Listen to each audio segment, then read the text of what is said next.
And when you walk with His Spirit, when you try to listen to Him, when you read His Word, when you study, when you get accustomed to spending time talking with Him and listening to Him, it will happen that what you want is what He wants. Look around you at the people that you think to be godly. They are not people who are always thinking, oh man, I'd like to do this terrible thing, but God tells me I mustn't. That's not happening. That's not the way their lives work.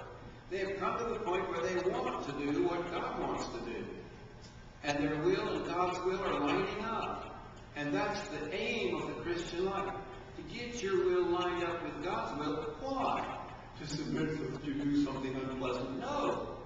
Because He's going to just take you to the things that are pleasant. He's going to help you avoid that tree that you might have run into.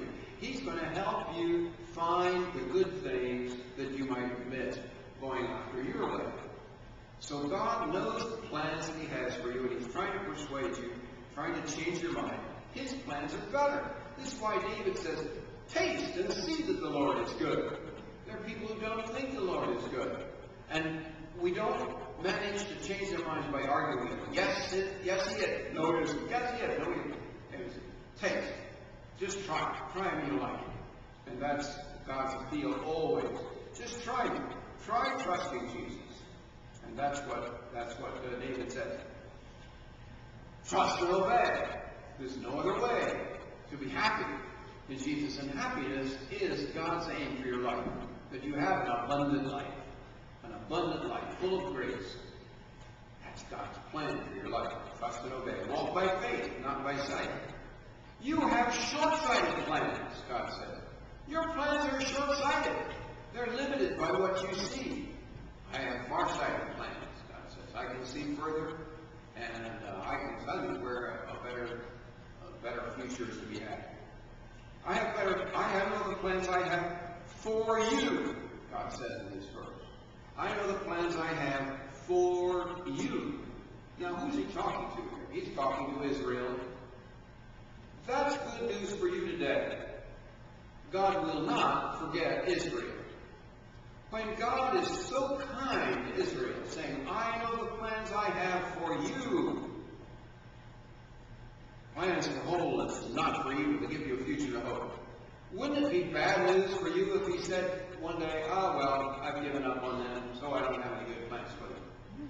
Isn't it nice to know that He won't give up on His plans for them?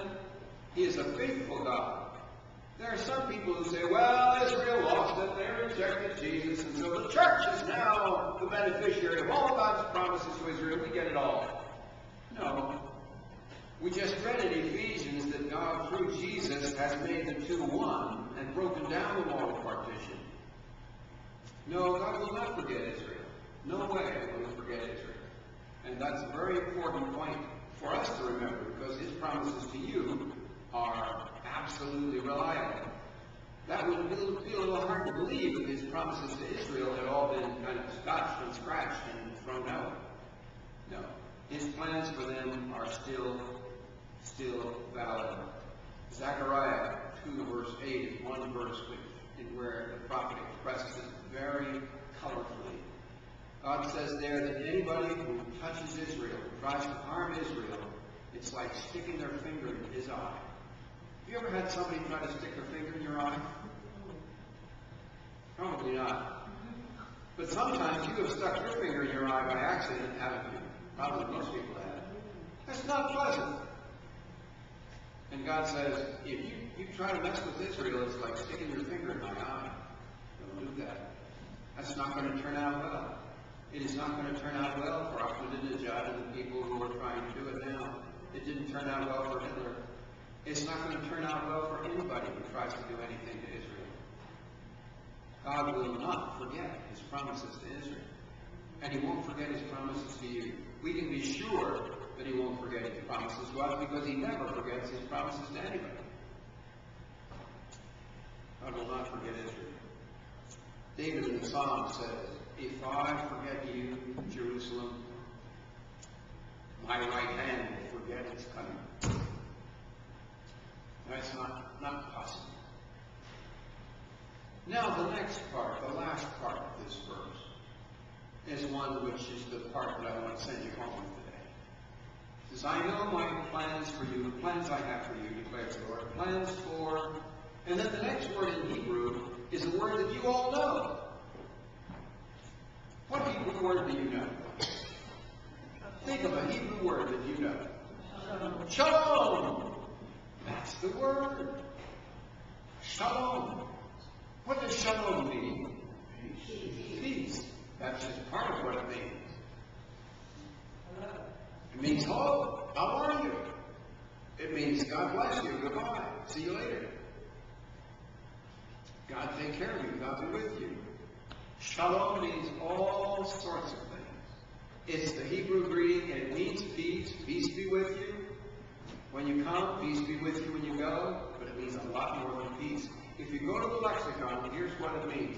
And this is what I want you to take home with you. I want you to take home with you this, because it's true. This is God's plan for you. God's mysterious plan for you is not something horrible to teach you a lesson. His plan for you is shalom, which means completeness, soundness, welfare, peace, completeness in number, safety, soundness in body. Anybody here want their body sound? You do. That's part of shalom. Welfare, health, prosperity. Anybody interested in prosperity? Come on, don't be bashful. This isn't Reverend Ike talking. It's okay. Yeah. I don't have any diamonds on my fingers. Prosperity, real prosperity, not fake, phony display prosperity. Prosperity. Did you prosper? It's part of shalom. Peace, quiet, tranquility. Anybody want some tranquility? Thank you. Some contentment? I hear, oh yeah. This is shalom. This is God's plan for you. Your life with God, walking with God, is going to bring contentment, peace, tranquility, prosperity, all of these good things. Contentment, friendship, of human relationships, and with God especially in covenant relationship. That's what the lexicon says shalom means. You go all through the Bible, it's a word that's used a lot. And it's very clear from all the context. This is a huge word. And this is God's plan for you. Jesus expressed it in John 10. I am come that they might have life and have it abundantly. Abundantly. L'chaim is a great Hebrew toast. L'chaim, to life. L'chaim. And that's what God wants for you. Abundant life.